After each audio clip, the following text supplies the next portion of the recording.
وإذ قال لقمان لابنه وهو يعظه يا بني لا تشرك بالله إن الشرك لظلم عظيم وإذ قال لقمان لابنه وهو يعظه يا بني لا تشرك بالله إن الشرك لظلم عظيم.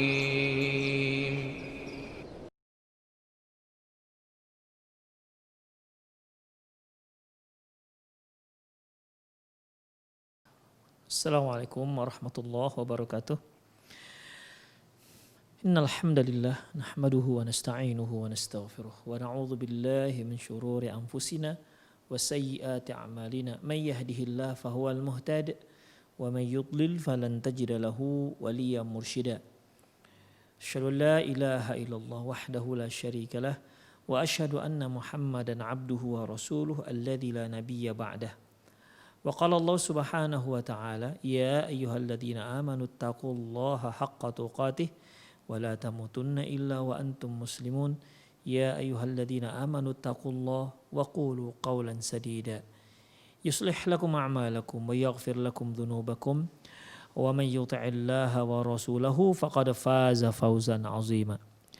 Ya ayyuhan nasu taqu rabbakumul ladzi khalaqakum min nafsin wahidah wa khalaqa minha zawjaha wa batha minhuma rijalan katsiran wa nisaa wattaqullaha alladzi tasaaluna bihi wal arham innallaha kana 'alaikum raqiba. Amma ba'd. Inna asdaqal hadithi kitabullah wa khairal hadi hadi Muhammad sallallahu alaihi wasallam wa syarrul umur muhdatsatuha wa kullu muhdatsatin bid'ah wa kullu bid'atin dhalalah wa kullu dhalalatin finnar. Para pemirsa Rosyad TV dimanapun Anda berada, serta pendengar radio Medan Mengaji dimanapun Anda berada, mudah-mudahan Allah Subhanahu wa Ta'ala terus masih menjaga kita semua, memberi kita istiqomah dalam sunnah Rasulullah, di atas sunnah Rasulullah Sallallahu Alaihi Wasallam. Hal yajuzu mu'alajatul mar'ati awir rajuli mu'alajatan tamna'ul injabi nihaiyan. Apakah boleh seorang laki-laki dan perempuan melakukan sterilisasi? Sterilisasi ini Khafiddin pokoknya dilakukan operasi ataupun ya sebangsa apalah namanya, melakukan salah satu cara kontrasepsi ya, supaya tidak bisa hamil sama sekali.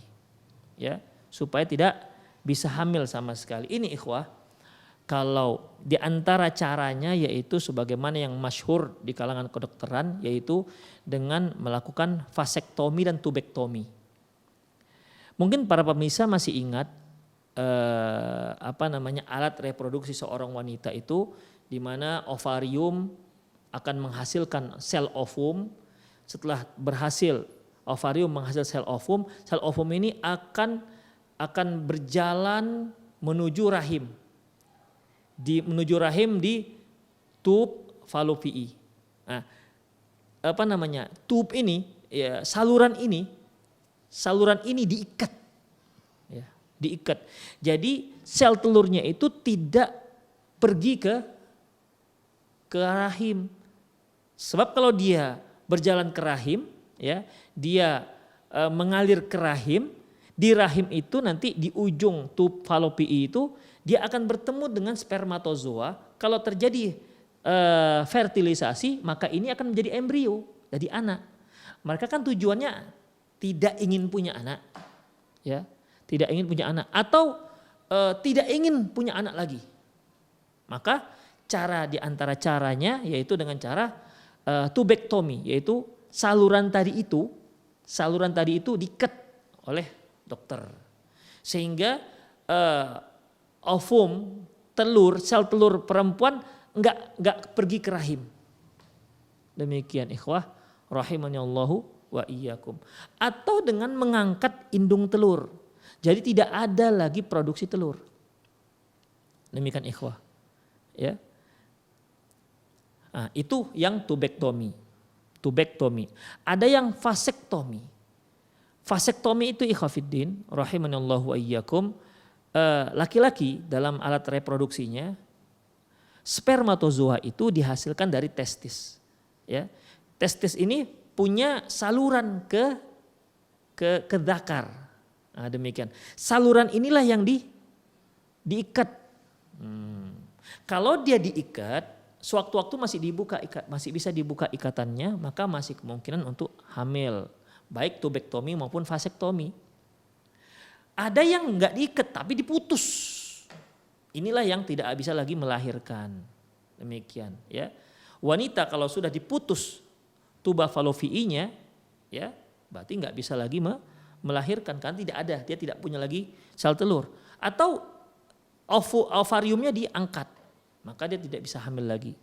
Laki-laki kalau salurannya itu yang disebut dengan vas deferens itu dipotong, ya, maka dia tidak bisa menghamili istrinya lagi. Demikian ikhwatiddin, ya. Itulah cara dalam membatasi atau tidak tidak lagi menginginkan keturunan. Apakah cara ini dibolehkan ikhwah rahimani Allah wa iyyakum? Kalau kita lihat dari kaidah-kaidah yang setelah kita pelajari, kita bisa ambil kesimpulan.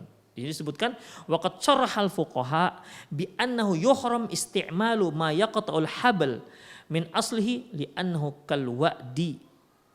Bahwasanya para fuqaha, para ahli fikih jelas-jelas mengharamkan, jelas dengan lantang mengatakan haram, ya, praktek memutus saluran-saluran reproduksi itu, baik yang tubektomi maupun vasektomi. Li'annahu kal wa'di, ini sama seperti pembunuhan anak. Illa idza kanat hunaka daruratun mulji'atun kantiqal marad al-khatir bil warathati ilal auladi wal ahfadi. Kecuali kalau di sana ada alasan yang darurat, seperti dikhawatirkan kalau mereka punya anak, maka si ayah ataupun si ibu yang memiliki, dia punya penyakit yang bisa diwariskan diturunkan kepada anaknya. Jika ini dikhawatirkan, nanti kan anak menjadi punya penyakit yang sama seperti ayahnya, sementara sakitnya sakit kronis. Demikian ikhwafiddin rahimanallahu wa iyyakum. Jika memang dikhawatirkan seperti itu, ya boleh diputuslah ini saluran-saluran ini, baik vasektomi maupun tubektomi. Kenapa? Untuk menghindari jangan sampai anaknya, ya, terkena penyakit yang parah sebagaimana yang diidap oleh ayah atau ibunya. Demikian ikhwafiddin. Wadarul mafasid muqaddam ala jalbil masalih. Untuk menghindari kerusakan itu lebih dikedepankan ketimbang untuk mendapatkan manfaat. Lahirnya seorang anak ini sebuah manfaat, sebuah keuntungan, ya, sebuah keuntungan. Namun berpindahnya ataupun tertularnya penyakit ayahnya, ya, ayahnya misalnya ayah punya penyakit apa ya, penyakit yang parah gitu ya, bisa turun ke anaknya, ini kan berarti suatu kerugian. Menghindari sebuah kerugian itu lebih dikedepankan ketimbang untuk mendapatkan keuntungan, gitulah kira-kira. Ya, demikian ikhwah rahimani Allahu wa iyyakum, ya. Wa yartakibu akhafud dararain, demikian juga kalau mendapat mengambil satu yang merugikan lebih ringan, lebih dikedepankan ketimbang mendapatkan kerugian yang lebih besar.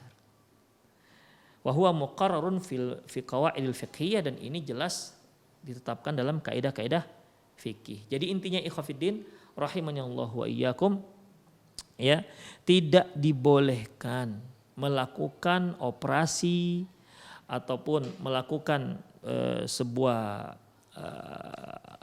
kontrasepsi atau melakukan sterilisasi baik laki-laki maupun perempuan. Karena laki-laki dan perempuan yang sudah melakukan sterilisasi, mereka tidak akan lagi punya anak. Ya, tidak akan lagi punya anak. Jadi kesimpulannya bahwasanya la yajuz, tidak dibolehkan, bahkan diharamkan.